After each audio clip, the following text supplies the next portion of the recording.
Au nom d'Allah le tout miséricordieux, le très miséricordieux. Ô prophète, crains Allah et n'obéis pas aux infidèles et aux hypocrites, car Allah demeure omniscient et sage. Et suis ce qui t'est révélé émanant de ton Seigneur, car Allah est parfaitement connaisseur de ce que vous faites. Et place ta confiance en Allah, Allah te suffit comme protecteur. Allah n'a pas placé à l'homme deux cœurs dans sa poitrine. Il n'a point assimilé à vos mères vos épouses, à qui vous dites en les répudiant « Tu es aussi illicite pour moi que le dos de ma mère ». Il n'a point fait de vos enfants adoptifs vos propres enfants. Ce sont des propos qui sortent de votre bouche, mais Allah dit la vérité, et c'est lui qui met l'homme dans la bonne direction. Appelez-les du nom de leur père, c'est plus équitable devant Allah. Mais si vous ne connaissez pas leur père, alors considérez-les comme vos frères en religion ou vos alliés. Nul blâme sur vous pour ce que vous faites par erreur, mais vous serez blâmés pour ce que vos cœurs font délibérément. Allah, cependant, est pardonneur et miséricordieux. Le prophète a plus de droits sur les croyants qu'ils n'en ont sur eux-mêmes, et ses épouses sont leurs mères. Les liens de consanguinité ont dans les successions la priorité sur les liens unissant les croyants de Médine et les émigrés de la Mecque selon le livre d'Allah, à moins que vous ne fassiez un testament convenable en faveur de vos frères en religion. Et cela est inscrit dans le livre. Lorsque nous prîmes des prophètes leur engagement, de même que de toi, de Noé, d'Abraham, de Moïse et de Jésus, fils de Marie, et nous avons pris d'eux un engagement solennel, afin qu'Allah interroge les véridiques sur leur sincérité, et il a préparé aux infidèles un châtiment douloureux. Ô vous qui croyez, rappelez-vous le bienfait d'Allah sur vous quand des troupes vous sont venues et que nous avons envoyé contre elles un vent et des troupes que vous n'avez pas vues.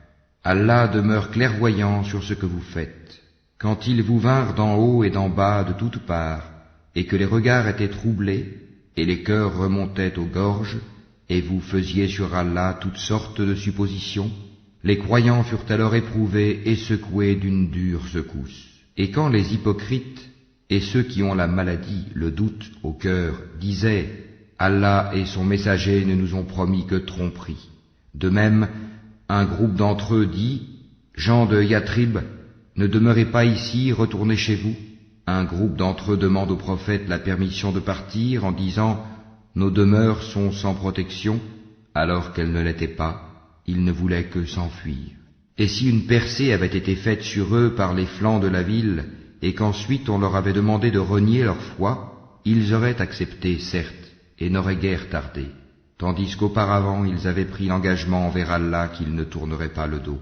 Et il sera demandé compte de tout engagement vis-à-vis d'Allah. Dis, jamais la fuite ne vous sera utile si c'est la mort sans combat ou le meurtre dans le combat que vous fuyez. Dans ce cas, vous ne jouirez de la vie que peu de temps. Dis, quel est celui qui peut vous protéger d'Allah s'il vous veut du mal ou s'il veut vous accorder une miséricorde? Et ils ne trouveront pour eux-mêmes en dehors d'Allah ni alliés ni secoureurs. Certes, Allah connaît ceux d'entre vous qui suscitent des obstacles ainsi que ceux qui disent à leurs frères « Venez à nous », tandis qu'ils ne déploient que peu d'ardeur au combat, avares à votre égard, puis quand leur vient la peur, tu les vois te regarder avec des yeux révulsés, comme ceux de quelqu'un qui s'est évanoui par peur de la mort. Une fois la peur passée, ils vous lacèrent avec des langues affilées, alors qu'ils sont chiches à faire le bien. Ceux-là n'ont jamais cru, Allah donc rend vaines leurs actions, et cela est facile à Allah. Ils pensent que les coalisés ne sont pas partis. Or si les coalisés revenaient, ces gens-là souhaiteraient être des nomades parmi les Bédouins, et se contenteraient de demander de vos nouvelles. S'ils étaient parmi vous, ils n'auraient combattu que très peu. En effet, vous avez dans le messager d'Allah un excellent modèle à suivre, pour quiconque espère en Allah et au jour dernier, et invoque Allah fréquemment. Et quand les croyants virent les coalisés, ils dirent « Voilà ce qu'Allah et son messager nous avaient promis. » Et Allah et son messager disaient la vérité. Et cela ne fit que croître leur foi et leur soumission. Il est parmi les croyants des hommes qui ont été sincères dans leur engagement envers Allah. Certains d'entre eux ont atteint leur fin, et d'autres attendent encore. et ils n'ont varié aucunement dans leur engagement, afin qu'Allah récompense les véridiques pour leur sincérité et châtie s'il veut les hypocrites ou accepte leur repentir. Car Allah est pardonneur et miséricordieux. Et Allah a renvoyé avec leur rage les infidèles sans qu'ils n'aient obtenu aucun bien, et Allah a épargné aux croyants le combat. Allah est fort et puissant. Et il a fait descendre de leurs forteresses ceux des gens du livre qui les avaient soutenus, les coalisés, et il a jeté l'effroi dans leur cœur. Un groupe d'entre eux vous tuiez, et un groupe vous faisiez prisonniers. Et il vous a fait hériter leurs terres, leurs demeures, leurs biens, et aussi une terre que vous n'aviez point foulée, et Allah est omnipotent. Ô prophète, dis à tes épouses, si c'est la vie présente que vous désirez et sa parure, alors venez, je vous donnerai les moyens d'en jouir, et vous libérerai par un divorce sans préjudice. Mais si c'est Allah que vous voulez, et son messager, ainsi que la demeure dernière, Allah a préparé pour les bienfaisantes parmi vous une énorme récompense. Ô femmes du prophète, celle d'entre vous qui commettra une turpitude prouvée, le châtiment lui sera doublé par 2 fois, et ceci est facile pour Allah. Et celle d'entre vous qui est entièrement soumise à Allah et à son messager et qui fait le bien, nous lui accorderons 2 fois sa récompense, et nous avons préparé pour elle une généreuse attribution. Ô femmes du prophète, vous n'êtes comparables à aucune autre femme. Si vous êtes pieuses, ne soyez pas trop complaisantes dans votre langage, afin que celui dont le cœur est malade, l'hypocrite, ne vous convoite pas, et tenez un langage décent. Restez dans vos foyers, et ne vous exhibez pas à la manière des femmes d'avant l'islam, Jahiliya, accomplissez la salat, acquittez la zakat, et obéissez à Allah et à son messager. Allah ne veut que vous débarrasser de toute souillure, ô gens de la maison du prophète, et veut vous purifier pleinement.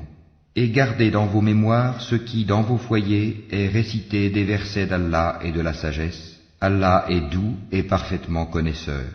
Les musulmans et musulmanes, croyants et croyantes, obéissants et obéissantes, loyaux et loyales, endurants et endurantes, craignants et craignantes, donneurs et donneuses d'aumônes, jeûnants et jeûnantes, gardiens de leur chasteté et gardiennes, invocateurs souvent d'Allah et invocatrices, Allah a préparé pour eux un pardon et une énorme récompense. Il n'appartient pas à un croyant ou à une croyante, une fois qu'Allah et son messager ont décidé d'une chose, d'avoir encore le choix dans leur façon d'agir. Et quiconque désobéit à Allah et à son messager, s'est égaré, certes, d'un égarement évident. Quand tu disais à celui qu'Allah avait comblé de bienfaits, tout comme toi-même l'avais comblé, garde pour toi ton épouse et crains Allah, et tu cachais en ton âme ce qu'Allah allait rendre public, tu craignais les gens et c'est Allah qui est plus digne de ta crainte. Puis quand Zayd eut cessé toute relation avec elle, nous te la fîmes épouser, afin qu'il n'y ait aucun empêchement pour les croyants d'épouser les femmes de leurs fils adoptifs, quand ceux-ci cessent toute relation avec elles. Le commandement d'Allah doit être exécuté. Nul grief à faire au prophète en ce qu'Allah lui a imposé, conformément aux lois établies pour ceux qui vécurent antérieurement. Le commandement d'Allah est un décret inéluctable. Ceux qui communiquaient les messages d'Allah le craignaient et ne redoutaient nul autre qu'Allah, et Allah suffit pour tenir le compte de tout. Mohammed n'a jamais été le père de l'un de vos hommes, mais le messager d'Allah est le dernier des prophètes. Allah est omniscient. Ô vous qui croyez, évoquez Allah d'une façon abondante, et glorifiez-le à la pointe et au déclin du jour. C'est lui qui prie sur vous, ainsi que ses anges, afin qu'il vous fasse sortir des ténèbres à la lumière, et il est miséricordieux envers les croyants.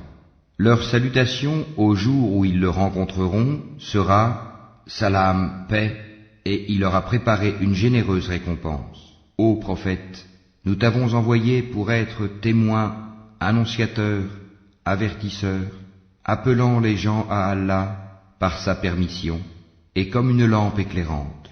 Et fais aux croyants la bonne annonce qu'ils recevront d'Allah une grande grâce. Et n'obéis pas aux infidèles et aux hypocrites. Ne prête pas attention à leur méchanceté, et place ta confiance en Allah, et Allah suffit comme protecteur. Ô vous qui croyez, quand vous vous mariez avec des croyantes et qu'ensuite vous divorcez d'avec elles avant de les avoir touchées, vous ne pouvez leur imposer un délai d'attente. Donnez-leur jouissance d'un bien et libérez-les par un divorce sans préjudice. Ô prophète, nous t'avons rendu licite tes épouses à qui tu as donné leur mar, dot, ce que tu as possédé légalement parmi les captives ou esclaves qu'Allah t'a destinées, les filles de ton oncle paternel, les filles de tes tantes paternelles, les filles de ton oncle maternel, et les filles de tes tantes maternelles, celles qui avaient émigré en ta compagnie, ainsi que toute femme croyante si elle fait don de sa personne au prophète, pourvu que le prophète consente à se marier avec elle. C'est là un privilège pour toi, à l'exclusion des autres croyants. Nous savons, certes, ce que nous leur avons imposé au sujet de leurs épouses et des esclaves qu'ils possèdent, afin qu'il n'y eût donc point de blâme contre toi. Allah est pardonneur et miséricordieux. Tu fais attendre qui tu veux d'entre elles, et tu héberges chez toi qui tu veux. Puis il ne t'est fait aucun grief si tu invites chez toi l'une de celles que tu avais écartées. Voilà ce qui est le plus propre à les réjouir, à leur éviter tout chagrin et à leur faire accepter de bon cœur ce que tu leur as donné à toutes. Allah sait cependant ce qui est en vos cœurs, et Allah est omniscient et indulgent. Il ne t'est plus permis désormais de prendre d'autres femmes, ni de changer d'épouse, même si leur beauté te plaît, à l'exception des esclaves que tu possèdes, et Allah observe toutes choses. Ô vous qui croyez, n'entrez pas dans les demeures du prophète, à moins qu'invitation ne vous soit faite à un repas sans être là à attendre sa cuisson. Mais lorsqu'on vous appelle, alors entrez, puis, quand vous aurez mangé, dispersez-vous sans chercher à vous rendre familier pour causer. Cela faisait de la peine au prophète, mais il se gênait de vous congédier, alors qu'Allah ne se gêne pas de la vérité. Et si vous leur demandez à ces femmes quelque objet, demandez-le leur derrière un rideau, c'est plus pur pour vos cœurs et leurs cœurs. Vous ne devez pas faire de la peine aux messagers d'Allah, ni jamais vous marier avec ses épouses après lui. Ce serait auprès d'Allah un énorme péché. Que vous divulguiez une chose ou que vous la cachiez, Allah demeure omniscient. Nul grief sur elles au sujet de leurs pères, leurs fils, leurs frères, les fils de leurs frères, les fils de leurs sœurs, leurs femmes de suite, et les esclaves qu'elles possèdent. Et craignez Allah, car Allah est témoin de toutes choses. Certes, Allah et ses anges prient sur le prophète. Ô vous qui croyez, priez sur lui, et adressez-lui vos salutations. Ceux qui offensent Allah et son messager, Allah les maudit ici-bas, comme dans l'au-delà, et leur prépare un châtiment avilissant. Et ceux qui offensent les croyants et les croyantes, sans qu'ils l'aient mérité, se chargent d'une calomnie et d'un péché évident. Ô prophète, dis à tes épouses, à tes filles et aux femmes des croyants, de ramener sur elles leur grand voile. Elles en seront plus vite reconnues et éviteront d'être offensées. Allah est pardonneur et miséricordieux. Certes, si les hypocrites, ceux qui ont la maladie au cœur, et les alarmistes, semeurs de troubles à Médine, ne cessent pas, nous t'inciterons contre eux, et alors ils n'y resteront que peu de temps en ton voisinage. Ce sont les maudits. Où qu'on les trouve, ils seront pris et tués impitoyablement. Telle était la loi établie par Allah envers ceux qui ont vécu auparavant, et tu ne trouveras pas de changement dans la loi d'Allah. Les gens t'interrogent au sujet de l'heure. Dis, sa connaissance est exclusive à Allah. Qu'en sais-tu? Il se peut que l'heure soit proche. Allah a maudit les infidèles et leur a préparé une fournaise, pour qu'ils y demeurent éternellement sans trouver ni alliés ni secoureurs.